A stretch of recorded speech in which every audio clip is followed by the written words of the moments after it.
Thank you, Jamie, for that stirring rendition. That was great. That was great. And for you guys that stayed, thanks. You know, it's a funny thing. The worst thing that can happen sometimes is to sit in front of, on a day like this, with a door open and you can feel the breeze and all the attendant, damn it, I need to be mowing the grass today, kind of things that come with it, all the stuff that we need to be doing. I made an executive decision to shorten some of this stuff up a little bit, so we still got some daylight left to go do some things. And what we're going to do is we're going to do this for 30 or 40 minutes, and then if you guys have any questions, we're going to take a few minutes at the end of this thing. You can either write them down and bring them to me, or you can stand up and tell me, and I'll repeat the question. We'll answer a few questions on the stuff. Then we'll take a little fast smoke break, and then we'll come back, and then we'll do a little deal on 12-step work and sponsorship, which is really and truly the reason I came. It's this last little piece of talk that really needs to be dealt with. We need to talk about it and kind of see, because it's the stuff that a lot of us sort of have sort of trivialized, and we've sort of set it at a distance from our program, and it causes all kinds of problems. And so it's also the funnest part of the deal. It's also the part that will enrich your life more than anything in the world. And so we want to talk a little bit about that so that it becomes easier to do. Before lunch, we talked about this third step stuff and about getting this thing set up, and we addressed this idea about inventory. Inventory is the bugaboo of AA. It's the stuff that either it's no wonder that we sit in meetings for years talking about our inventory and how much we don't want to do it, and then once we do it, we talk for the next 6 months about how relieved we were that we did it. I mean, it just takes an inordinate amount of time talking about this inventory. And I don't know, I had 2 sponsors before I came to Primary Purpose Group, and we did all kinds of things. There was kind of this free-flowing idea about inventory. And I was one of the guys that, well, my inventory took 8 hours. I mean, I was one of those kind of guys that was allowed to just run roughshod through all kinds of stuff. And it was, the interesting part about it is that in the end, when I was finished with the deal, I was, yes, indeed, relieved that I had done the inventory. I was glad that I got it. But nothing really got resolved. Nothing really changed in my life. It was a process. There seems to be 2 schools of thought. And one of them that we see a lot in our neck of the woods is this deal about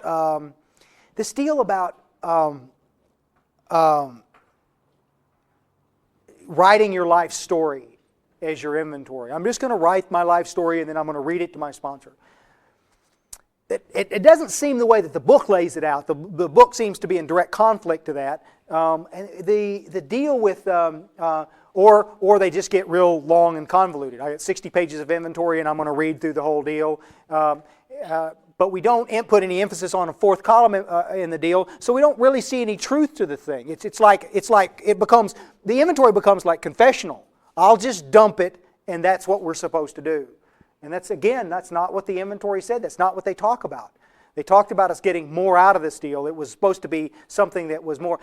But I think the biggest single problem that I see, guys, is that it keeps us, if that's my experience, long-winded, protracted inventories, then when it comes time for this guy to say, hey, would you sponsor me? Would you carry me through this work? My mind's eye doesn't take it to a place where he's standing there, a shining beacon of AA. My mind goes to one day when I have to sit down and spend 8 hours listening to this guy schlep through his turmoil. And it's, you see what I'm saying? But so if you're sponsoring one guy every 2 years, it's not a big deal. It's a price you pay to play. But what happens if you're sponsoring 5 guys at once or 10 guys at once and you have to get, or what happens if you're in a treatment situation where you're around a bunch of treatment center deals like this and you're doing, I went 5 years listening to 3/5 steps a week, every week. You can't do it. And so I'm thinking, well, am I just not doing what I'm supposed to be doing? Am I just selling these guys short by trying to shorten this thing up? And the reality of this stuff is when I got over to Primary Purpose Group and I spent a bunch of time with men who had been carried through the work by Joe McQueenie of the Joe and Charlie bunch, then I began to realize that my ideas about about this thing called inventory were completely off base. And some of you guys may be there. It's not my goal to change anything you're doing. I'm not here to change anything. If what you did worked, great. But based on what I learned, and based on what I learned going back through this stuff, one of the things that I found real quick was, if you're looking at your book, let's turn over to the inventory real quick. We're not going to get real bogged down in this. I'm not going to get real intellectual with this stuff, mainly because I'm too stupid to get intellectual with it. But sometimes we get really bogged down in the minutia of inventory, and it just gets real tedious, and you're tired, and you're full, and we just don't want to do that. We're going to talk in bigger pieces here. I'm painting with a big old broad brush, and we're going to see if we can move this around a little bit so that you look at the process differently than what you've been looking at it before.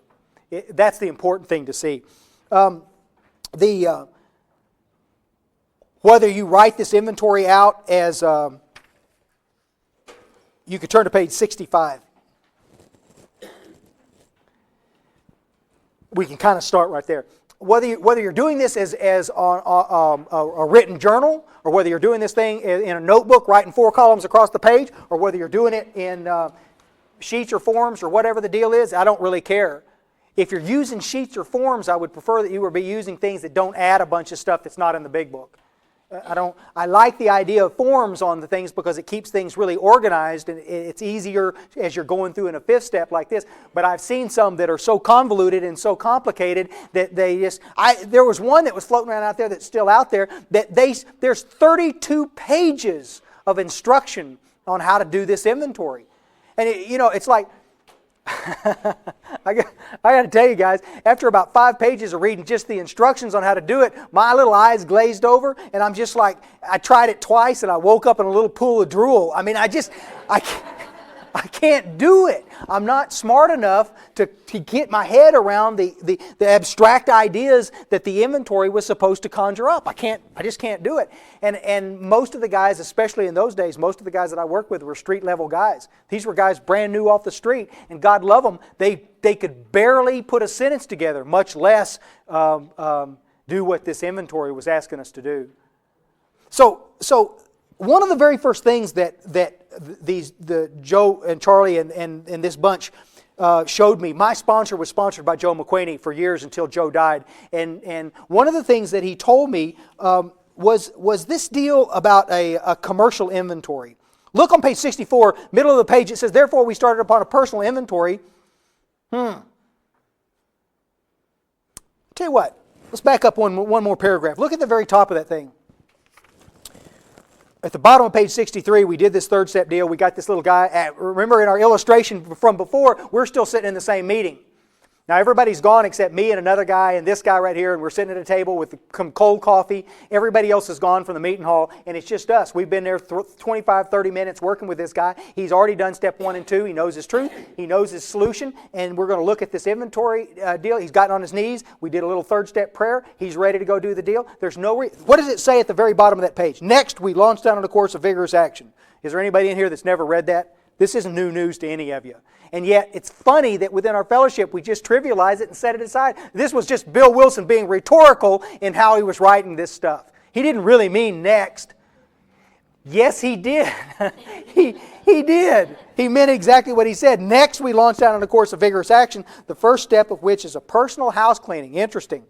Now, which many of us have never attempted. Now, though our decision was a vital and crucial step, the decision was this 3rd step decision that we just made with this little guy, it could have little permanent effect unless at once followed by a strenuous effort to face and be rid of the things in ourselves which have been blocking us. Unless at once, you see, this is more declarative statement. Let's separate this thing. We'll take one little side trip here like this. Bill Wilson and those cats, when they put the book together, they're set up in 2 different styles. Bill Wilson writes in rhetorical statement a lot. I was born in a New England town. Bill Wilson's just painting a picture. It doesn't demand any real study, and it doesn't demand any real head scratching. He's just telling you where he was born. And then there is a declarative statement that Bill makes often over and over and over again. And in these statements, what he's doing is he's giving us direction, specific direction, how to do this. We must not shrink. That's a declarative statement that says what? We must not shrink. Bill Wilson meant this stuff directly, what he was saying. And if we look at it from that perspective, then what we find is that there seems to be a degree of urgency in how we get guys through the work. Some of you guys get appalled about the idea about carrying guys through the work first, and yet tell me in the book where either rhetorically or declaratively they ever say, take your time. There's one place that it says take our time, and that's this third step piece. We're gonna think well before we go on. They talk about it in this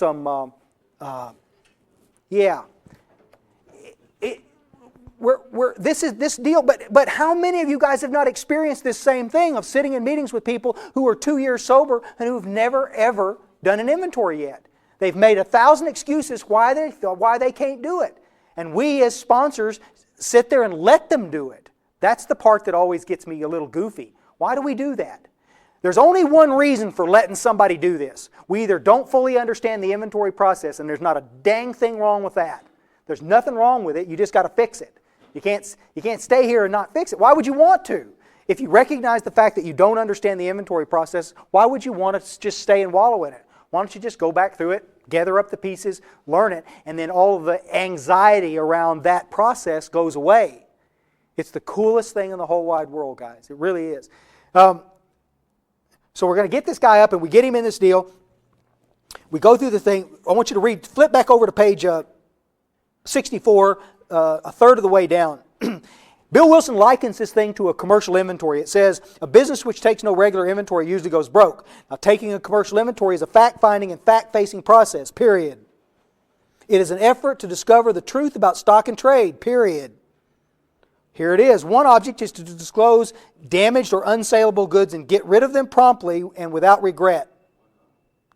Now, if we looked at it from that perspective, this takes on a different feel. It takes on a different kind of urgency to it. It's a commercial inventory. We're looking at good stuff and bad stuff. What's the biggest single problem with listening to a guy's inventory? They get too wordy and it stretches out too long.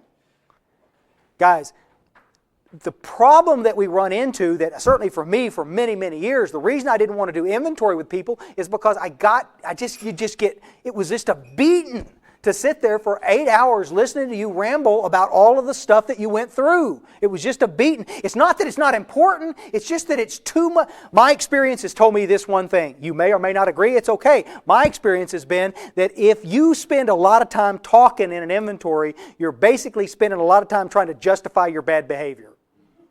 That's it.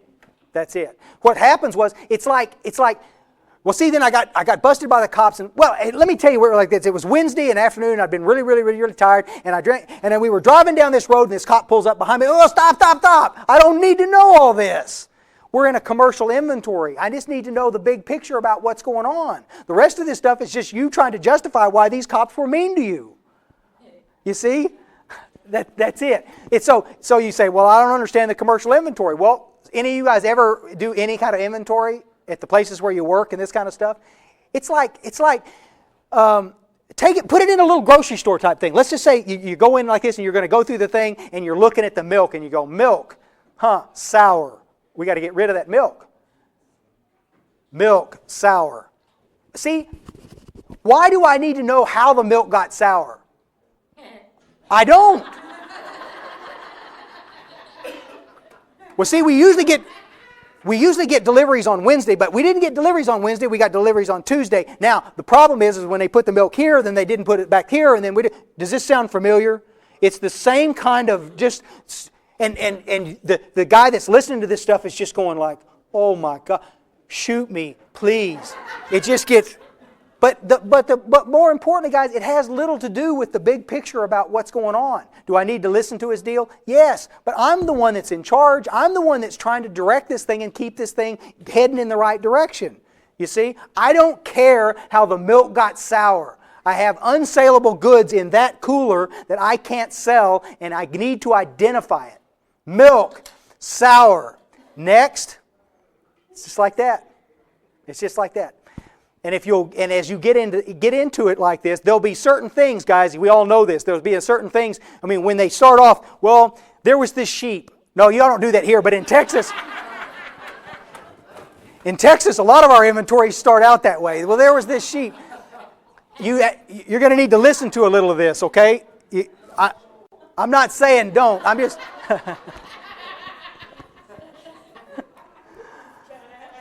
That was a bad one. Yeah.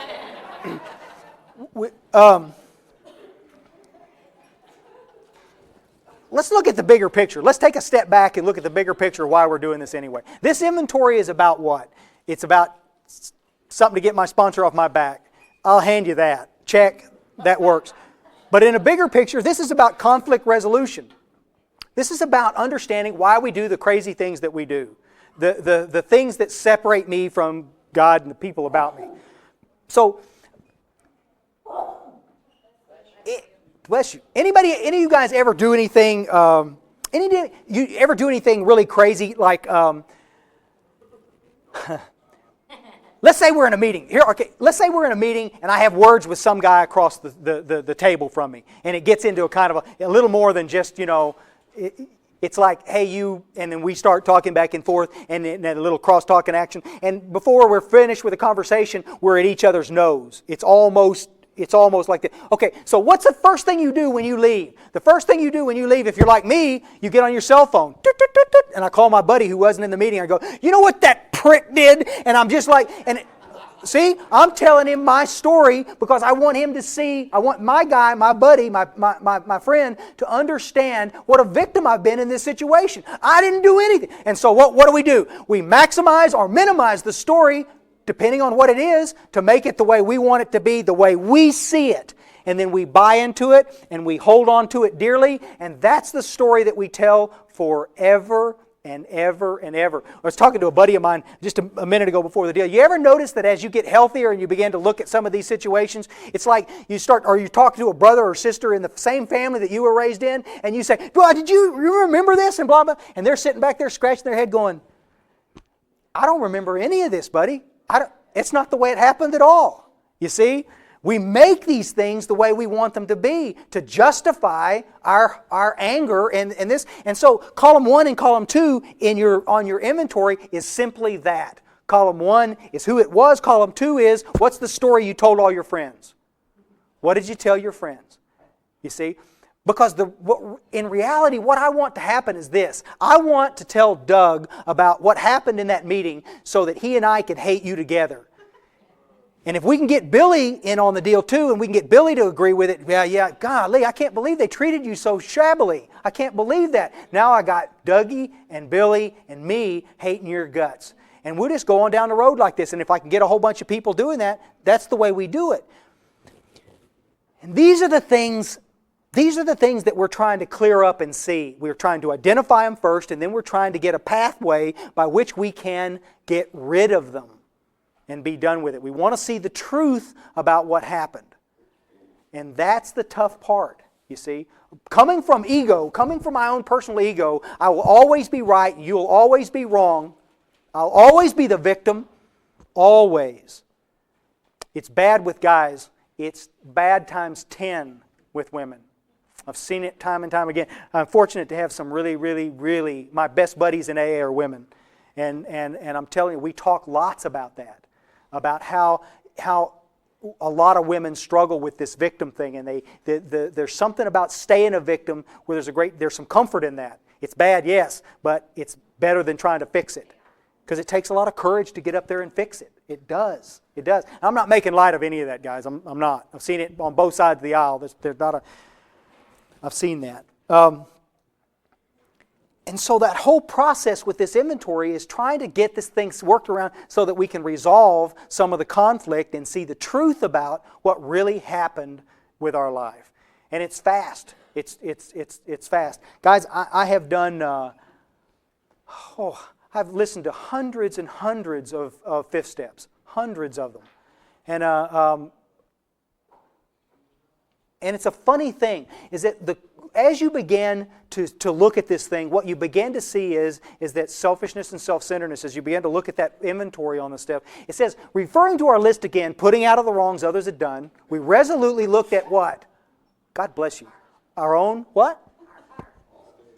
99.999% of everybody in AA says just that. But it says our mistakes.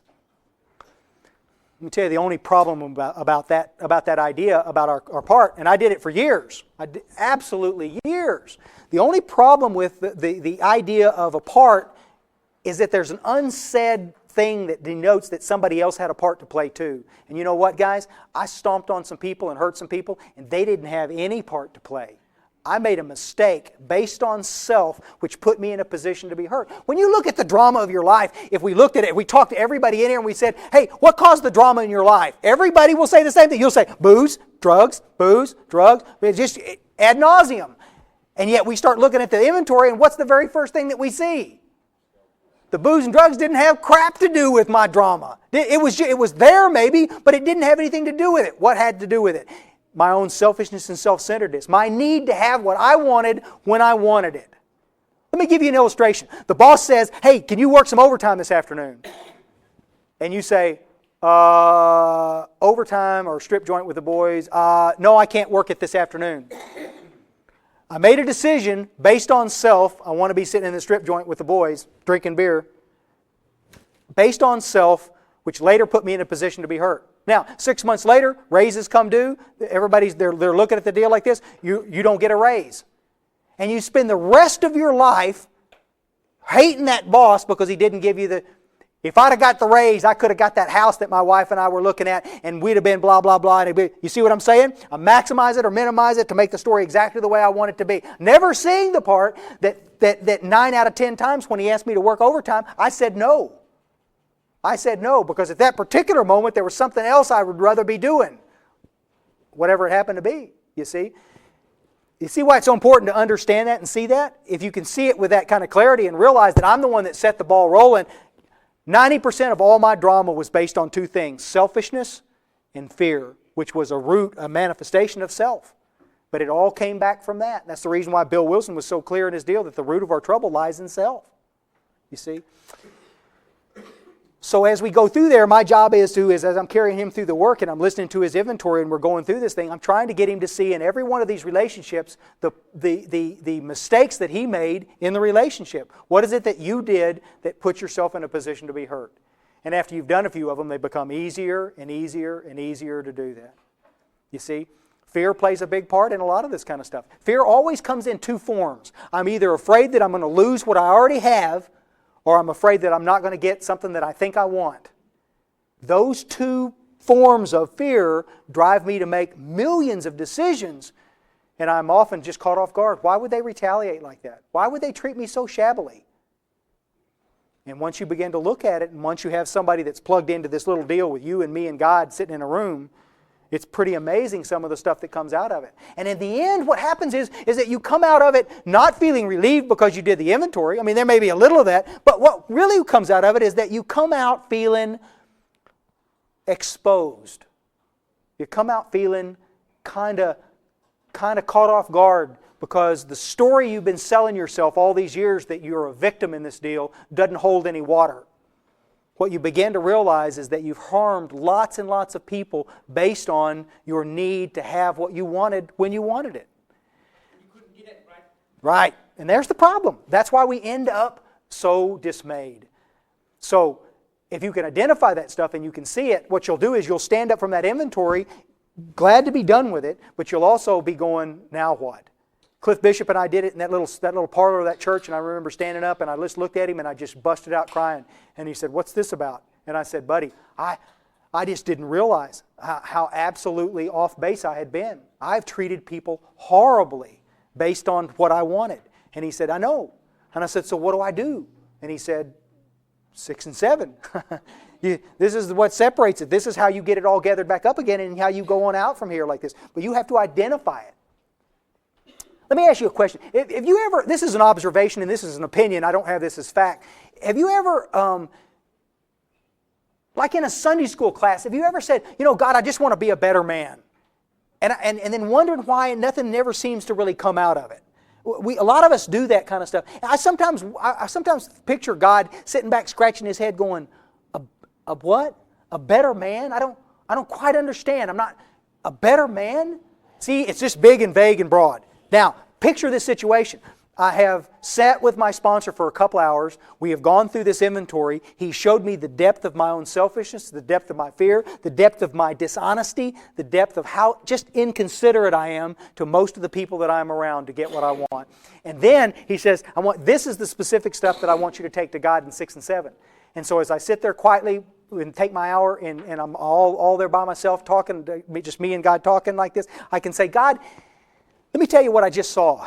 I spent 2 hours in there with that old guy in there tonight, and I realized for the very first time how selfish and self-centered I am. And I began to identify the things that separate me from God.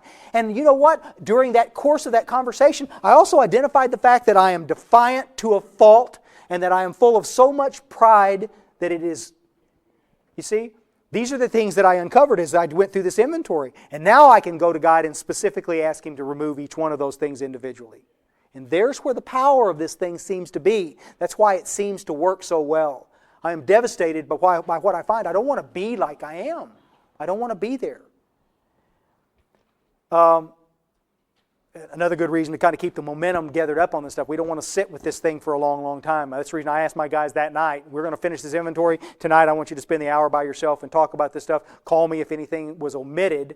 You may remember something later, but there's a big difference between omission and just absolutely not telling me something that's there. Forgetting is a different deal. But it's an amazing thing to see what happens like this. Have any of you guys ever done inventory with people and had them go do their hour and had them come back in or see you at a meeting a couple of days later and watched how they walked into the room? It's the most amazing thing in the whole wide world to watch physically how they stand taller, how they seemed a little more focused on what they're doing. I've had 2 guys, I didn't even recognize them when they walk in. They walked around the corner and they sat there and I'm still looking for them, hoping that we have a chance to talk before the meeting starts. I didn't even recognize them. Finally, I see a guy wave at me going, Myers, we're going to have time to do this before the... Holy cow. I didn't even recognize you. It's that transformation of who we are. We spend an entire lifetime beating people up and they retaliate and we beat them up some more and they retaliate and this battle royale goes for years and years and years and we wonder why we can't look at anybody. Why our perception of ourselves is so crappy. Guys, I went years where I could look at myself in the mirror. Years where I just simply could not do it. I'd shave in the morning like this, and I'd just like this feel and shave, but I just wouldn't look at, my wife would be looking at me and she said, well, you're doing it again. I said, what? She said, the beard thing, like this. I'd have this one almost shaved off and this one up here like this. I never looked. I just couldn't stand the thought of looking at it, And I'll never forget doing this inventory with Clifford that day, and I got the thing done, and I went and spent my hour, and the next morning I got up like this, and I'm standing in this bathroom, and I'm looking like this, and I remember just kind of looking, and I'm getting real emotional, and I kind of like this. It's gotten to be such a big thing for me, I can't, and I just kind of looked up, and there it was. I just looked in the mirror, and I remember thinking, you're as ugly as the last time I looked at you. And then the next thing I remember, I just remember that it was okay. I was okay with the man staring back at me. I realized that I have a lot of work to do. I realized that there's a lot of people that I owe amends to. And there are a lot of things that I've chosen to ignore in the 10, 11, and 12 part of this program. But it was okay. I was fine. And being able to walk in like this, and I remember sitting in a meeting that night, the next meeting that we had, I was sitting in that meeting, and I remember Clifford walking up to me and he said, you know what, Myers? He said, I don't know if I've ever seen you laugh since I've known you. And tonight, you didn't stop all night long. And it was the truth. Life stopped being a burden because I could kind of get into it and enjoy it, you see? I especially see this in women, guys. I'm super sensitive to it because I have 3 daughters, and I watch how their perceptions of themselves seem to be based in who they're dating. Weird. If they're dating a nice-looking guy, they seem to walk a little taller. If some bum kind of comes into the picture, and they seem to, I don't know where they come from, but they seem to, then I watch them, just looking at the floor, just kind of, they don't want to. You understand what I'm saying? It's just kind of weird how that stuff works out, and we talk about mental health in AA. The biggest thing we need to be talking about is how do we change everything in AA? This idea that we're just going to change this stuff so that we don't drink anymore is laughable at best. It's just laughable. This stuff, if you're not ready to change everything about who you are, I don't know. I mean, this could get real weird for you because you'll change everything. It's just the coolest. To know and understand when you get up in the morning that your self-worth doesn't depend on somebody else. The Al-Anons figured this out a long time ago. You see? Some of us in AA are just now starting to realize what's going on that stuff. But it's a cool deal. So as we get through this stuff, what you'll end up with is a list of stuff. I want to tell you something real quick. This thing about pride and defiance. I heard some guy one time say he didn't have anything to take into a 6th and 7th experience. He didn't have anything to take in there with it. And I said, have you in AA ever said you won't do something? That's just pure defiance. Pure defiance. Have you ever been in a situation where you're driving into a gas station or a little 7-Eleven place like this and you're getting ready to pump some gas and you pull in with another guy and he's right there by you and he gets to the pump, he cuts in front of you? Have you ever stopped to look at how you react to the fact that he got to the pump ahead of you? It's a great example of the manifestation of pride that I've ever seen in my life. My idea in my head that I have a right to be at that pump before he does, you see, and to the extent of my anger and to the extent of how I react to that stuff is the extent that I need to pay attention to this stuff. If I'm mildly annoyed, that's one thing. If I want to get out and take a rocket launcher and blow this guy into the next generation, there it is. You see, I'm more of that type. I kept looking for a place to mount a rocket launcher on my Land Cruiser, and it just like I can tell you from personal experience, it won't pass inspection, so you got to be real careful about that kind of ideas. It won't. We're going to do. I tell you what, this is a good place to. Anybody have any questions about the stuff that we've talked about, or concern, or any of that kind of stuff? We're going to talk briefly about a little amends stuff, just a real brief, and then we're going to take a little break and smoke real quick, and then we're going to come back and we're going to do some work around this 12-step stuff, which I think you'll find interesting. Hope so anyway. Anybody have any questions? You can also catch me afterwards if you don't feel comfortable asking questions in here. It's cool. Or you can email me. I'll get 30 emails when I get back. It's perfectly fine too. Sir. On the top of page 64 there, how come you left off the last 2 sentences of that paragraph? I'm apt to do that. It says, our liquor was but a symptom, so we had to get down to causes and conditions. Absolutely. Like that speaks right to what you're saying. Absolutely. This deal that the booze caused our problem needs to be smashed quickly. We need to understand what the lowdown. There is no such thing as an alcoholic personality. Nobody's ever identified it as that, unless they've come up with something new that I never heard of like this. We tend to think of it like that. But what we do have is a deal where some of us, as we grow up, just gravitate towards more selfish stuff. You ever stop and think about the fact that we're not born selfish? We're not born bigots. We're not born hateful. These are traits that we learn from day-to-day type stuff. That's the reason why in some situations you'll have guys that come through this thing and they're not that selfish. You'll have other guys that are just absolutely... That's why some guys have 3 pages of inventory and why some guys have 60 pages of inventory. To the extent that they tried to exert themselves, there we are. Yes, sir? What if we get somebody like that that says that they're not selfish to the extreme of being a martyr? Well, that's a good question, and it happens. The question of what do you do if you get a guy who says that he's not selfish to the extreme, that he's trying to be a martyr in the deal? The self-delusion is a funny thing. With alcoholics, it sometimes gets tragic.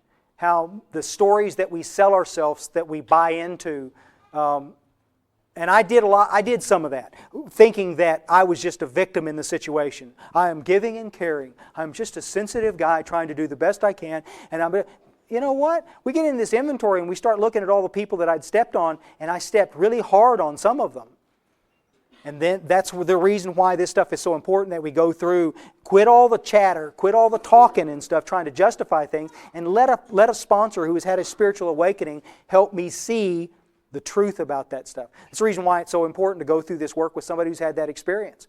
It's an amazing deal. Any of you guys, in your experience, guys or gals, either one, have you guys ever gone through an experience with an inventory where you walked out when you were done and kind of scratching your head went, where did all that crap come from? You're showing this guy stuff that he'd never seen before, and you're showing him this fear that he'd never dealt with, and you're pulling out all this stuff, and all of a sudden this guy's going, I've been in therapy my whole life and I never saw this stuff. And you're just all sitting back there hugging and clapping, and y'all are all happy with everything. And then you walk out and you sit in your car and you go, where did that stuff come from? Did I just get smart all of a sudden? No, you didn't get smart. What you got was pliable enough and willing to be humble enough that God was able to point out great pieces of clarity to you that you needed to show this guy, that you needed to help this guy with. I tell you what, you go into an inventory and try to make it an intellectual exercise and watch your man disengage from you in a heartbeat. Watch him just disconnect and drift off into the ozone. You'll see it every time. Go in coming from the gut and ask God to be in the room with you and watch what happens to the deal. It's the coolest. It is the coolest. Once you get all this stuff gathered up, you go through this 6 and 7 and you begin to make this list, this 8-step thing. Guys, don't let these guys twist and turn forever on this thing. Stay proactive about this deal. Stay on top of them. There is no reason to back away. It's like as long as I have a blowtorch on my butt, I'll stay motivated. The moment the blowtorch comes away from me, I'll begin to slow down a little bit and see what the deal is. I have spent days now getting everything gathered up into a big old heap. I'm looking at it with clarity that I've never seen in my whole life. I understand how I've harmed people, and it's ugly, and it makes me feel real uncomfortable. But given sufficient time, guys, I will always justify my bad behavior. In retrospect, I'll look at it and I'll go, well, he was pretty bad too. He treated me bad like that too. And then by the end of the day, it doesn't take long, by the end of the day, I'm standing over here going, prick deserved the whole thing. Won't I? I do that. And I bet some of you do it too. It is. But so that's the reason I'm saying, keep the blowtorch on the guys that you're sponsoring. Keep the blowtorch right up there next to their rear end and ask them. This isn't a deal that we're you don't want a guy going down the list going, okay, I've got all these things and I'm going to call them right now and we're going to do this stuff. This thing needs to be directed by God. But remember, pain and suffering is a great motivator. And so we want to make sure that we keep doing this. If my guys that I sponsor know that every week I'm looking at their 8-step list, and I do, if they're looking at it and they go 6 weeks and they've never made another amends and they still got 6 names on there, we're going to have a little powwow. We're going to have a little chat. Why aren't you doing this? There's 2 reasons, guys, why this becomes really important. One, you cannot fit yourself to be a maximum service to God and the people about you if you still have a whole bunch of unresolved conflict in your life. You can't do it. It makes you what? A phony. A hypocrite. Yeah, I cheated my boss and I cheated on my wife and I did all this other kind of stuff, but I want you to be a spiritual giant. I know, but I want you to go make those amends, but I haven't made my amends. You see, it just puts us in a bad situation, and that may be the biggest part of it. How can I effectively sponsor somebody if I'm not willing to do what I'm asking you to do? I'm asking you to be brave. I'm asking you to take a walk on a piece of faith that is unique, like nothing you've ever done before. I'm asking you to walk out there and try to set right some wreckage that you did when everything in your being screams, I don't want to do this. Everything. I don't want to go see that boss I stole money from. Everything. And then once you do, and you begin to see what happens, you're going to know that new freedom that they talk about. And it's fairly magic. It is. But you just have to stay on. If you're in here today and you've not resolved that stuff, if you still have names on your list that are getting you like this, make a commitment to go back in and make a new list. Just go back in and gather it up and pretend like you're starting all over again. And watch and see what happens. You'll be amazed at how much fun it is to go back through and finally, and when you make that amends that you've been carrying for 10 or 15 years that you never made, watch how tall you walk. Watch how you handle the people about you differently. It's good stuff. I want to tell you a fast story about amends stuff, and I won't get into a bunch of other deal like this. Then we'll go smoke real quick. It just takes a second. There was this kid named Jim that I sponsored for a long, long time, and Jim was the whacked outest little kid you ever saw in your life. Real small, just just a crazy little guy. And he was at a wind-up joint for indigents that where I used to go for a long time, and he was just a nut job. But he'd had this experience with his dad. Dad lived up in Lubbock, and his dad used to beat him with this belt buckle.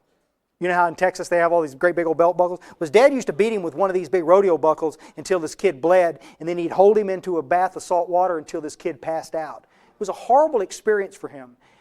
It was bad enough listening to it, but it was bad enough when he showed me the scars on his body. And I'm telling you, this kid had been absolutely brutalized by this guy's belt. And I mean, it looked like he'd been beat with a meat tenderizer. There wasn't probably 2 square inches on his whole upper body that wasn't beat with that dadgum belt. And so we get through this work, and we get through his inventory, and we get through his list, and this guy, in 3 weeks, he'd made every amends on this list except this deal with his dad. And he said, what I'd really like to do is kill the sumbitch. And I said, I understand, but we need to deal with this. You pray for the willingness, and we'll see what happens. And he does. And out of the blue, it wasn't a week later, I get a call from this guy, and he says, hey, I'm going to Lubbock, and I'm going to go make an amends to this guy. And I went, are you sure? I never thought I'd be in a situation where I'd be saying, let's take some more time, but I'm kind of saying, are you sure you want to do this? And he said, yeah. He said, it's time. I need to deal with this. And I said, I hadn't seen my dad in probably 15 years, and it's time to go fix this. And I said, well, okay. So Buddy, he calls me, he leaves Dallas, and it's probably a 5-hour drive to Lubbock from there. And I'm like on pins and needles, and I'm saying, you call me when you get to Lubbock, and we're going to talk about this thing. If anything changes in your demeanor, in the way that you're dealing with this, you call me and tell me, and I'm going to pull the plug on this deal. And he said, we'll all be okay. So I get this call, and I said, where are you? And he said, I'm sitting in front of his house. And I said, let's just pull the plug on it right now. I'm just feeling real goofy about this deal. And he said, no, I'm going to be okay. I'm okay. And so he hangs up, and I said, now call me as quick as you get out of this deal. And I said, don't hang around, okay? Let's just get this done and get out of there, okay? And he said, okay. So anyway, so he calls me about 3 hours later. I'm suicidal. I'm nuts. I mean, I'm just sitting there. My wife is looking at me going, what is wrong with you? And I said, buddy, it's a long story, but trust me on this. I'm coming unglued. It's like the first time your daughter goes out on a date, and you're sitting there watching the clock like this, and you just go, God, it's only been 60 seconds, and it feels like an hour. I mean, what are they doing out there that could be so important they got to be out there for 10 minutes? I mean, what is this? I'm going nuts. And that's the way I felt when this kid was out there talking to his dad. So he called me and he said, I said, you okay? And he's crying real hard. And I said, yeah. He said, yeah. He said, I'll call you back in a minute. I just got to get a hold of myself. So he called me back in about an hour. Thank you. I want to wring his scrawny neck. And he calls me back and he says, this is what happened. I walked up to the house, and I walked up and I knocked on the door, and this old guy came to the door. And I mean old. This guy looked like he had aged 100 years. And he said, the guy didn't recognize me. And he said, I talked to him, and we kind of acknowledged each other. And he said, I wanted so desperately to hurt this man. I did not believe it was going to work. I just wanted to hurt him. And he said, Myers, he said, I got to tell you, in my back belt, I had a gun. And I thought, if this guy starts it, I'll kill him right here. And I'm going, you didn't, Jim. You didn't hurt him, did you? And he goes, no, I didn't. He said, but let me tell you what happened. He said, I walked in, and I kept trying to picture this guy being the man that he was, and he wasn't that man anymore. He was different, and I was different. And I don't know whether it was real or whether it was a perception of something. I don't really know. I just know that I looked at this guy, and I could not bring myself to hate him. I could not. And I even tried. At one point, I tried to stir some stuff up, and I just couldn't make it happen. I just couldn't make it happen. It was like God had stepped in and separated us somehow or another, and the pain and the suffering of all of that time when He did those things to me was gone. And he said, look, Myers, he said, I'm not going to lie to you. I don't think I'm penciled in on this Christmas card list. I don't think we're going to have a relationship together. But I want you to know that for whatever reason, my willingness to forgive this guy was all I needed to do for the miracle of reconciliation to happen. And when I was leaving, he waved at me. And you know the damnedest thing? He told me that he loved me. And I thought, how weird. How weird. And so I'm sitting in this car, driving out of Lubbock, crying my eyes out because this old fart finally told me that he loved me, and I had no resentment attached to it based on the memories of the pain and suffering of all the abuse that this man doled out. You see?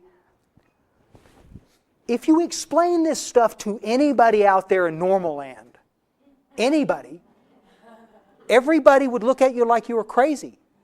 And yet, when you look at it, when you talk about it in the confines of our rooms and you see what's going on and understand the spiritual nature of what has happened to us, it's simply a day-by-day deal. It's something that happens all the time.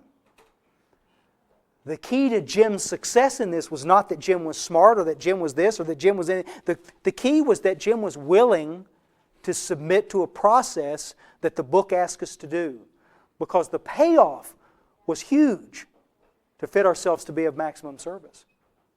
It's good stuff. Let's go smoke a butt and we'll come in and finish this, okay? About 15 minutes.